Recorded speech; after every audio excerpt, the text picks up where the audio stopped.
U.S. Secretary of State Anthony Blinken arrived in Ukraine this morning in a quickly organized, last-minute, maybe last-ditch effort to avoid a Russian invasion of the country.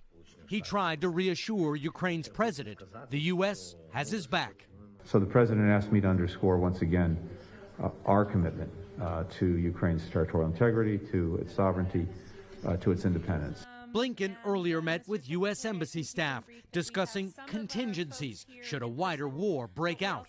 Russia has denied reports it's already thinning out its diplomatic staff. The significant buildup we've seen of Russian forces near the Ukrainian border, that gives President Putin the capacity, also on very short notice, to take further aggressive action against Ukraine. U.S. and Ukrainian officials say Russia already has the forces it needs for an attack. So let's be clear. Our view is this is an extremely dangerous situation. We're now at a stage where Russia could at any point launch an attack in Ukraine.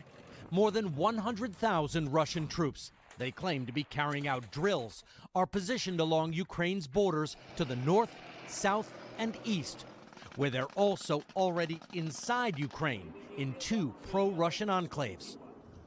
Columns of Russian tanks recently moved into neighboring Belarus, which could open yet another front. Russia is also no longer distracted by an uprising in nearby Kazakhstan, which security forces backed by Putin quickly put down.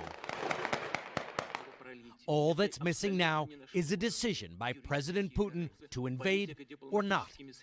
There is potential for a hybrid war, combining conventional and cyber. Ukraine was hit by cyber attacks last week, temporarily shutting down dozens of government websites. They blamed pro-Russian hackers.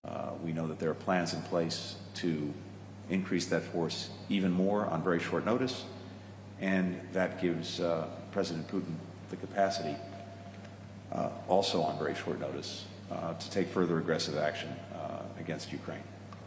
For Russia, there is the path of diplomacy and dialogue to try to resolve whatever differences there are peacefully through diplomacy.